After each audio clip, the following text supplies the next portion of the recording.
My lovely mother, Myrtle, was ambitious, upwardly mobile and very religious. My father was a straightforward working class man who had no idea how to keep his wife happy. Their marriage, although passionate, was violent, painfully, scarily violent. I was scared of him, and my siblings and I lived in a constant flux of loving and hating one of our parents, wishing he would go away and then wishing he would come back. By the time we had reached our teens and our mother's obsession with sex had reached its peak, she started to tell us how passionate their relationship was and what a tender lover my father had been. I know, folk. I have lived in a lot of houses, in a lot of places. I make it 11 up until the point I left home. I may have forgotten a couple, but it never seemed strange to me. I've been living in my current home for over 8 years, and that's the longest time I have lived anywhere. I attended 9 schools. Every time my parents split up, my mum packed up and moved out with us kids. And then inevitably they would miss each other, get back together and then move to a new place. I've lived in North, South, East and West Belfast, Hollywood, Surrey, London, Yorkshire, Lancashire, Guernsey. When my dad was a Royal Marine, they also lived for a time in Singapore and Malta, but I didn't get to go to any of the exotic locations. Quite bizarrely, considering the circumstances, I have very, very happy memories of my childhood. My mother was a very determined individual. She was adept at working situations to her favour. She was an excellent homemaker and had beautiful taste. We always lived in houses with personality. When I was about 11, we moved to Yorkshire. Our tall, skinny terraced house in Skipton had a bathroom papered wall to ceiling in the most lush, verdant green, leaves like a rainforest. Every so often within the design, there would be a beautiful, colourful fairy, delicately painted on a toadstool, or tiptoeing on a lily pad, or peeping out from behind the leaves. I remember sitting on the loo counting all of the fairies I could see. We spent a month or so in a tiny village on the edge of the Yorkshire Dales, in a sand-coloured 400-year-old cottage. The house was wonky, crooked and uneven, with walls as thick as my outstretched arms. The bathroom was on the top floor, and so you had to walk through every room in the house to get to it. I didn't have a bedroom of my own there. I slept on the sofa in the cosy kitchen on the ground floor. I woke one night and the wind was howling around the house. Outside was pitch black and all of the windows were rattling. The odd branch was scratching a pane like nails down a blackboard. I closed my eyes and tried to go back to sleep. But of course, by this time I needed a wee. The thought of creeping through 3 bedrooms on the way to the loo was almost as terrifying as Cathy and Heathcliff having a Barney outside the windows. I opened the back door to see if I could maybe nip outside for a quick piddle, but no. I could see the puddle of light from the door and no further.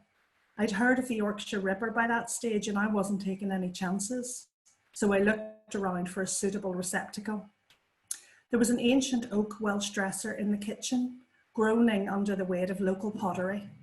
I selected a mug I liked and proceeded to squat. Now, anyone who has a lady garden will know that aim takes skill and practice. A skill I hadn't up to this point practiced, and I was cold, in a nightie, in the middle of a wonky floored cottage, in the middle of the dark countryside, dying for a wee and a return to slumber. So I went for it.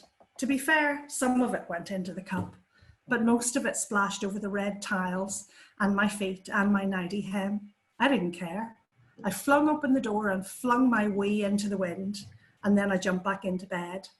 I think I may have just returned the cup to the Welsh dresser and maybe used a nice clean tea towel to mop up the wee, but I can't be sure.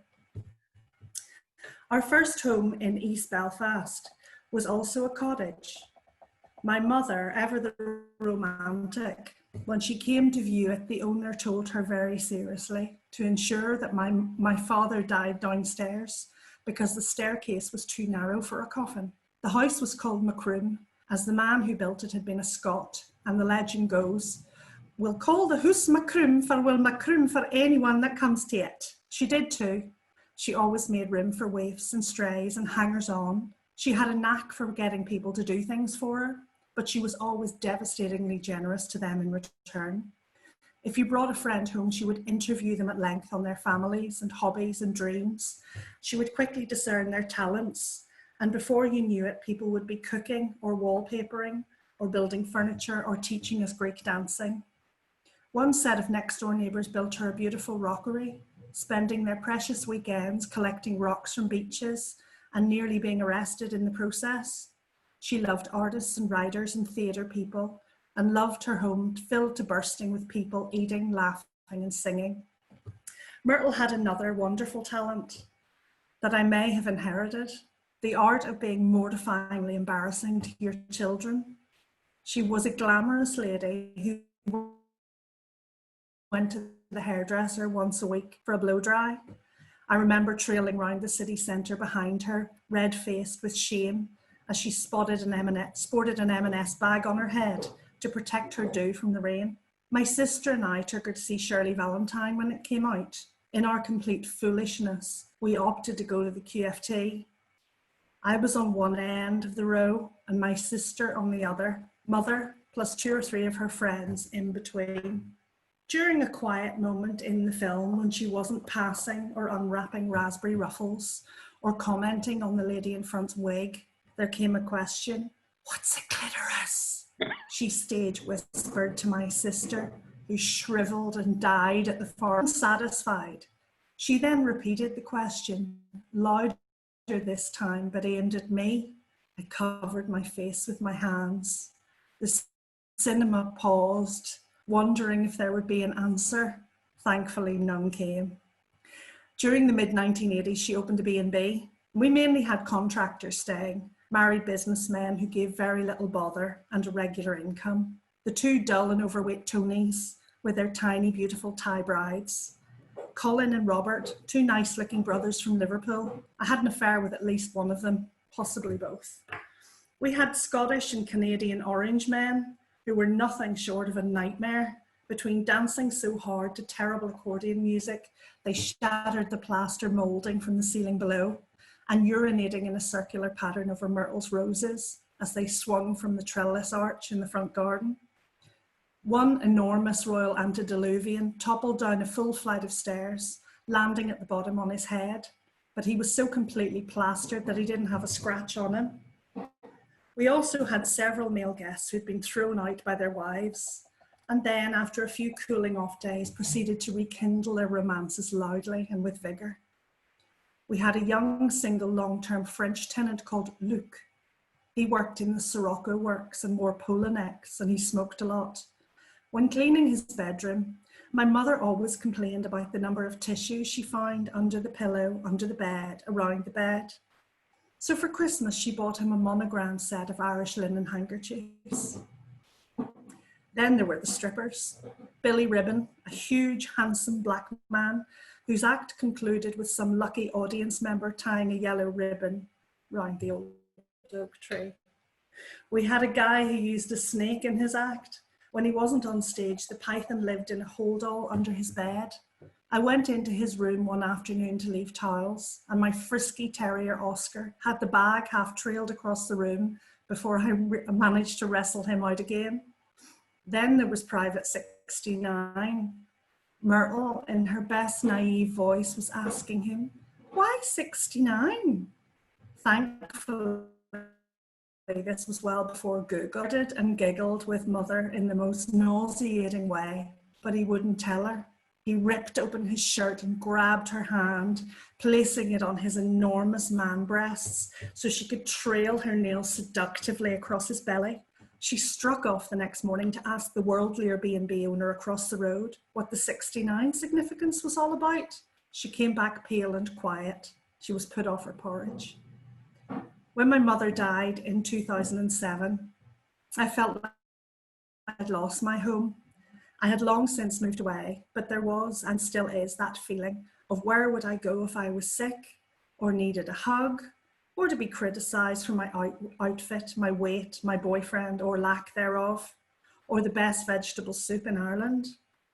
I am that safe harbour now to my children.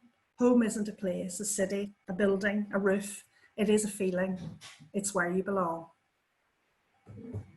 Oh, thank you so much. What a glorious story, Tracey. Every time I hear you tell stories about Myrtle, I just want to meet her. And you make her come alive in these stories. You just share a little bit of it with us. I did blush a little bit for that poor Luke getting a set of embroidered handkerchiefs. Oh, listen, he could take it.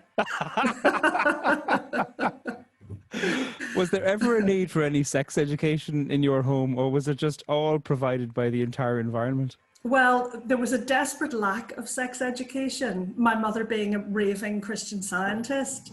So all the people that we had in our home provided all kinds of education for us young Clearly. people. My God. Wow. Well, we must hear many more stories about the magnificent Myrtle and what it's like to have her as a mother. And she lives on in your stories. Wonderful. Thank you. I also would like to say, Tracey, that I realized halfway through the story that you and I are hair twins. Yes. See?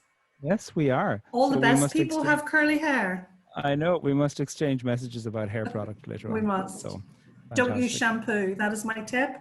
For curly hair people, forget shampoo. It's a waste of time. Just conditioner. Just conditioner.